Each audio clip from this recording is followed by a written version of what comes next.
Hello again. I'm Nicole Spraggins, here to convey what I've learned watching Nicole Sweeney's lesson video on the impacts of social class, a crash course in sociology. This video takes a look at how social class affects people's daily lives. Initially, when I thought about class, I thought about the medieval times when kings and queens were the hierarchy and there were lords and knights and peasants. When I think about social classes today, I think about the 1% upper class, which are the billionaires, millionaires, the rich and well off. I think about the two classes of middle class, the upper class, the upper middle class, and the lower middle class. And I think about people like myself, the working class, the working poor, and the poor underclass. After watching videos and doing the reading assignments, it only confirmed what I've already known, but don't necessarily like to reflect on. Social class actually does impact every facet of our daily lives, such as religion, occupation, education, and our core beliefs and values. One particular fundamental aspect of social class is how we die. One of the first things in sociology that we learn as a child is anticipatory socialization. Anticipatory socialization, yet another neat word that I learned this semester.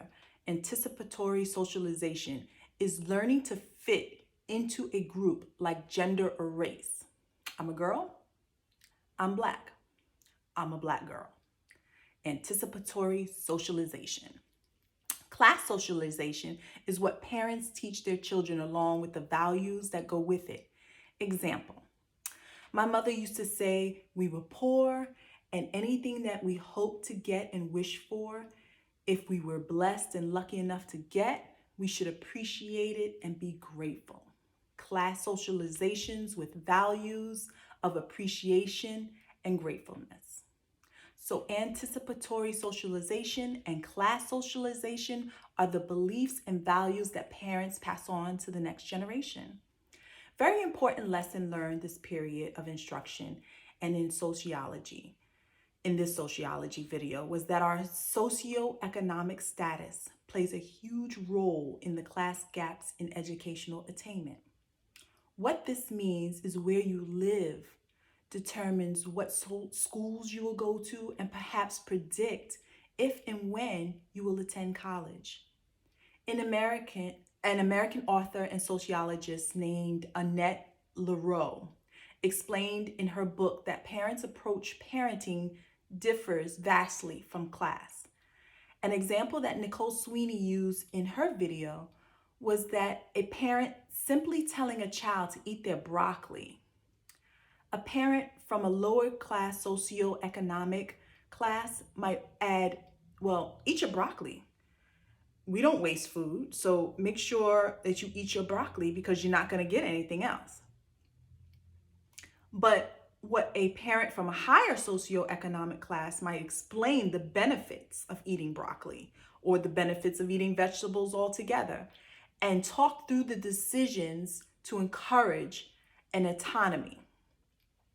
In Lareau's research, she also found that parents had a very different approach to how they educate and discipline their children. More times than not, in her research, upper middle class parents spend more money on extracurricular activities for their children and spend more time with their children with schoolwork, but they're more lax with disciplining their children. While working class parents have less time, less involvement in their children's social and academic lives, they put greater emphasis on obedience and discipline. There is a whole caveat to this, and we can discuss the whys a whole nother day.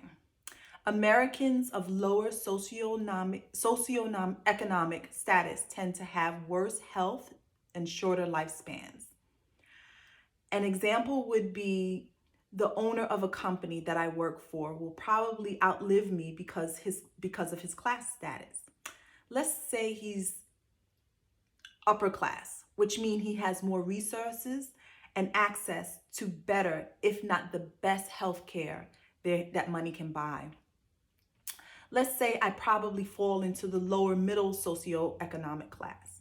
I pay higher premiums for lower quality healthcare, and I don't have access to the best hospitals because of where I live in comparison to the owner of the company that I work for. Some other obvious differences that were found in classes were political views and religious affiliations.